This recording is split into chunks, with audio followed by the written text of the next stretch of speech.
David Zritsky for the Bond Experience. Welcome back. Not too long ago, it wasn't really a thing to celebrate the anniversaries of James Bond films.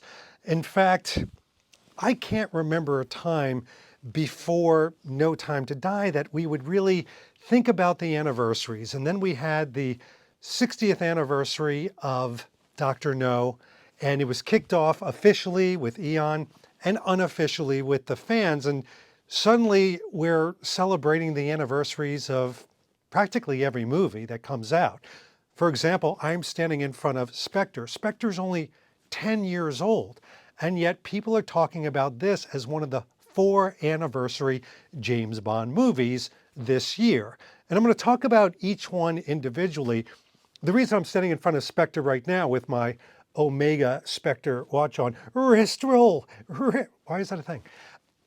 Is because I've already celebrated Spectre. I've done a video. I went to Austria. I celebrated it in the locations. I had a Spectre conversation about the movie with Kyle Barbeau, one of the biggest proponents and supporters of Spectre. We went back and forth. I talked about the styles. I did an article for Warren Ringham and Cue the Music's program. I've celebrated Spectre a lot. And maybe there'll be drips and drabs of other Spectre moments, but there's 3 other anniversary movies this year that I'm starting to think, oh my gosh, I'm celebrating these movies through locations, through clothing, style, collectibles, merchandise, reviews. I'm doing things with people in the Bond community in celebration around these anniversaries. There's clubs that are doing anniversary celebrations. Where did this anniversary focus come from? Well, like I said, it really kind of kicked off with Dr. No, but it occurred to me why. I always like to start with the why. Maybe it's the journalist in me, but like Elliot Carver, it's not the who or the what or the where or even the how. It's the why. Why are we doing this? I truly feel like we're celebrating the older movies. And when I say older, even No Time to Die is older because we're looking forward to Bond 26 because Bond fans are starving. We're hungry. We're thirsting for new Bond information. And yes, here it comes, branded, new Bond experiences. And the way we're cultivating those Bond experiences is by looking backwards. This is all a part of the amazing world of nostalgia. Nostalgia begs us to go back to a comfortable place. And that comfortable place is looking backwards to things that have already happened, that we're familiar with, that we can embrace and celebrate and love. Because like many things from our childhood, we try to recapture those simpler moments that seem familiar in a very unfamiliar world.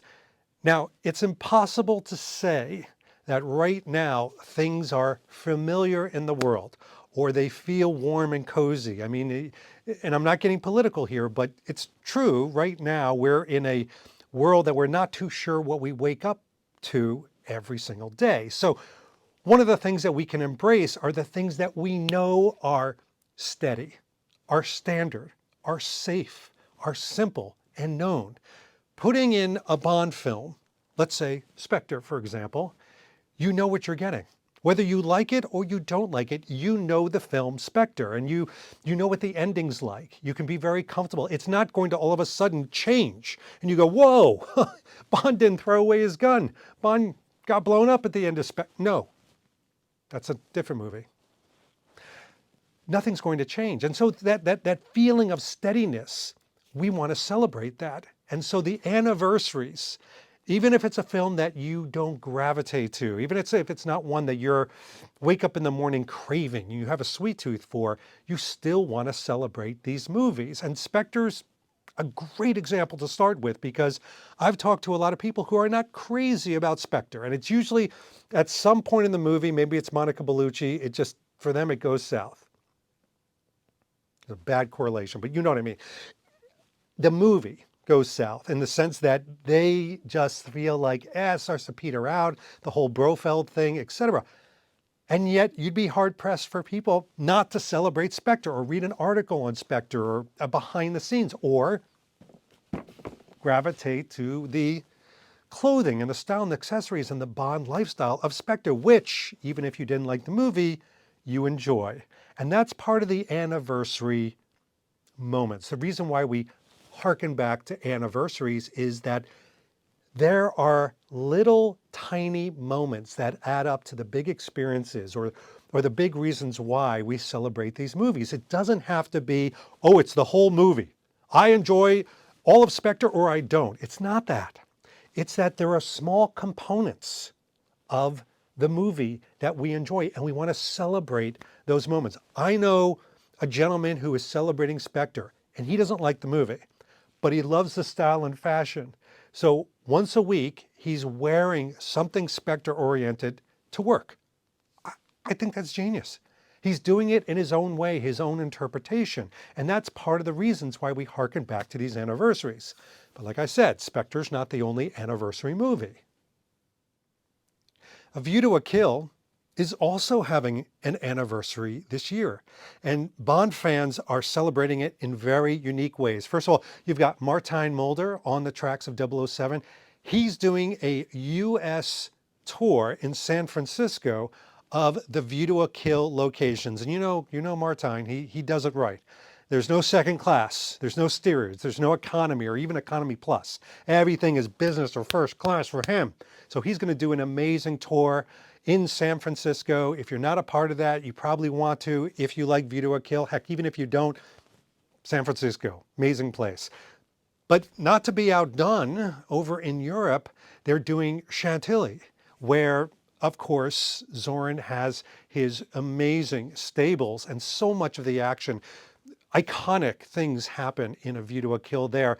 And that is a galvanization of James Bond clubs coming together. You've got the Swiss club, you've got the French club, you've got the German club and 007 GB, the British club, all coming together with stars of the movie connecting with Bond fans and taking these tours and, I don't know, going to the dinner at the Eiffel Tower and Chantilly and horseback riding and just immersing themselves in A View to a Kill. Now we got to shoot the elephant in the room. Easy. Not everybody likes View to a Kill. I wouldn't say that I am the biggest proponent, the biggest fan of A View to a Kill, but I'm going to give it a try. And this is another thing that we do in anniversary years. We revisit these movies, even if we don't go to them on a regular basis or put our fingerprints on the Blu-rays on a regular basis. We still want to revisit them and go, has time been kind to them? If I'm celebrating a 30th year anniversary of a particular movie, for example, or a 40th or a 60th or 10th or whatever it is it something that I'm going to grow in appreciation because I'm different as an individual? The world is different. Well, maybe because the world is a little bit more serious. Maybe I'm in the mood now for A View to a Kill because it's a little bit more slapsticky. It's a little bit lighter. It's a slightly more wizened and sage-like and older Roger paired with a Bond girl that's slightly younger. Boy, but my synapse was firing into all different directions. You don't want to know. James! But I'm going to watch this again. In fact, I am going to be doing a brand spanking new anniversary review with View to a Kill with my son Ellis, who loves Roger Moore. Chances are he's going to love this movie. I don't know if he's seen the whole thing. So he's excited because it's a new Roger Moore movie that if he has seen it, it's been a long time. And I'm going to give it a try. We may even coerce Danielle to watch it. We'll see. But everybody's finding different ways to celebrate these in their own way. And they're hard either individually or some content creators are doing new reviews of them. Maybe even talking about the styles, like the sunglasses. Maybe you're going to see a Zorin sunglass review. Huh? How exciting would that be? Not so much? No? No. I'm still going to do it. But this is only the second anniversary movie out of 4. Let's go to the next one. Can you believe it? GoldenEye is having an anniversary this year. Yeah, it's one of the 4 anniversaries, and there are people that I know are going to Switzerland to the dam and doing the dam jump to celebrate the anniversary. This is what I mean. Is it excuses to do James Bond things anyway? Maybe. But it's the motivation, it's the spark that lights the powder keg of excitement that James Bond fans want to do all over the world. We're all about experiences. We're all about escapism and adventure. And if we can find a way to capture that James Bond moment in our own typically humdrum life, just for a moment, that's exciting. And GoldenEye is the perfect one to do that. Now, I am also going to be revisiting GoldenEye. I loved it, still love it. So it's going to be a gush fest, but I am reviewing it with a special guest star that will not be announced right this second. But we're going to have a blast talking about this movie, celebrating it. And I do also know that many people are even coming back to the video game as part of the celebration. There has been speculation, and total speculation, and you know about speculation. It's as good as dirt. Actually, dirt's pretty good. You can grow things in it. It's not even as good as dirt. It's crap.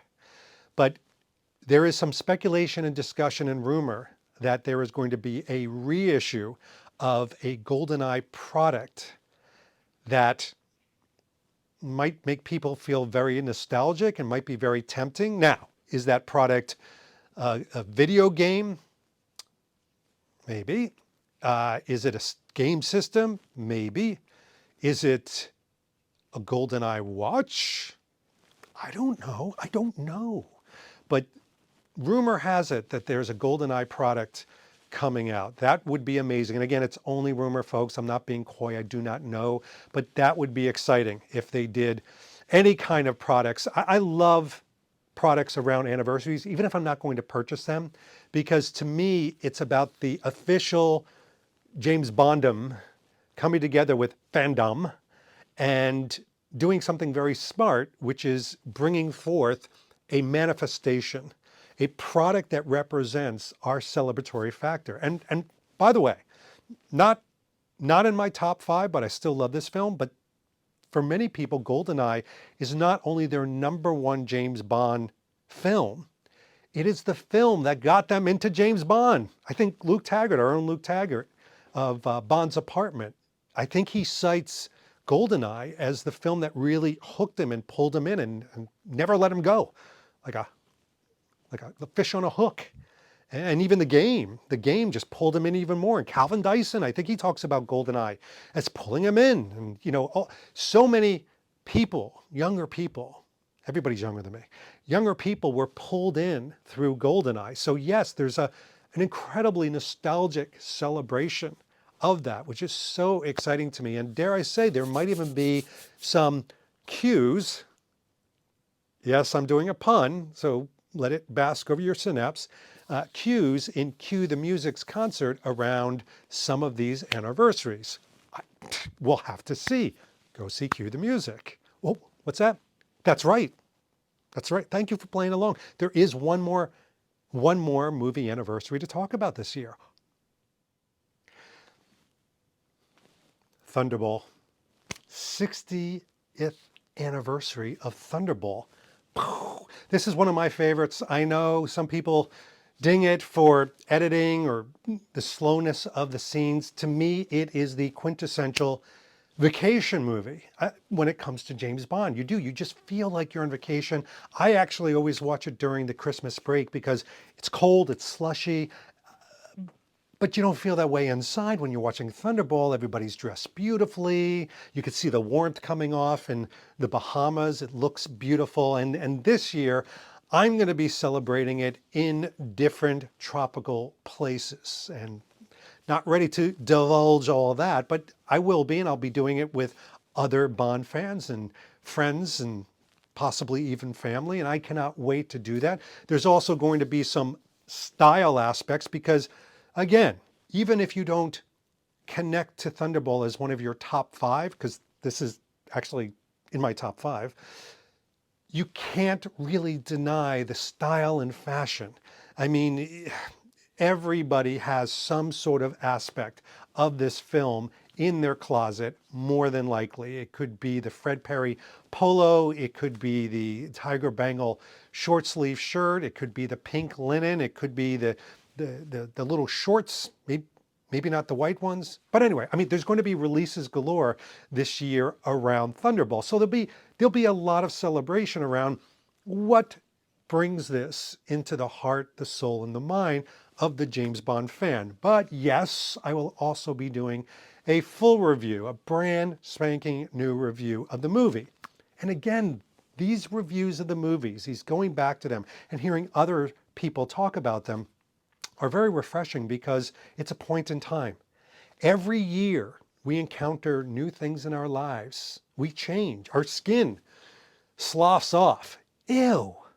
But it does. And so we're renewed and we're different and we're not the same individuals. Everything affects us, good and bad. And so something like Thunderball, you need to revisit it because sometimes it could get worse.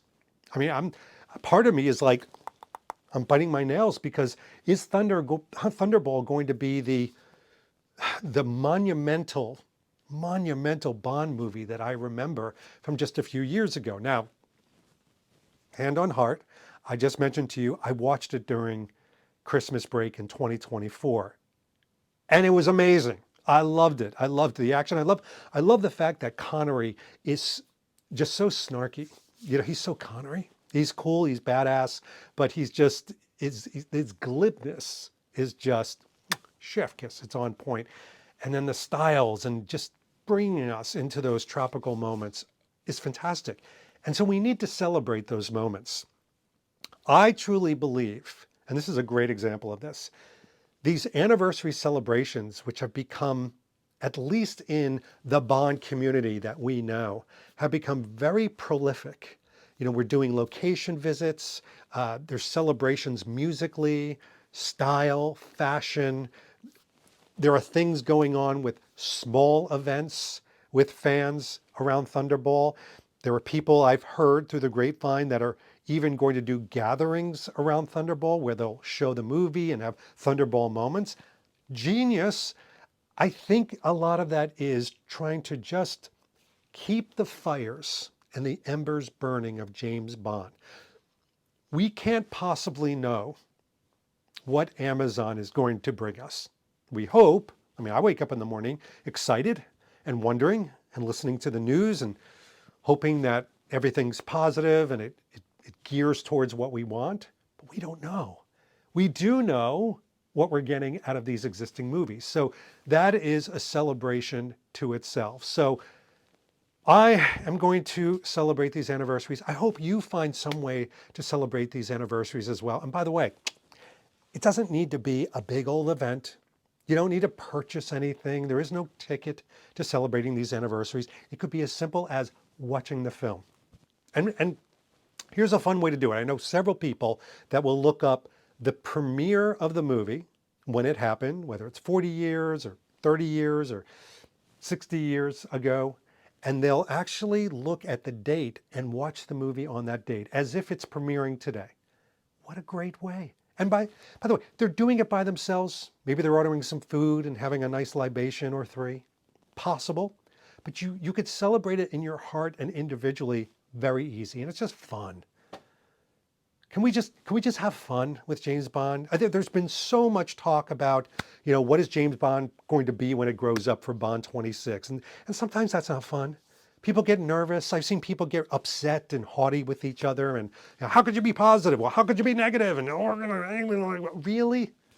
Really? Are we going to get divisive? Or can we all solidify and galvanize ourselves around the celebration of James Bond and the different iterations that have come before us? Because nobody can take away the 25 movies we have, or 26 or 27, depending on where you fly.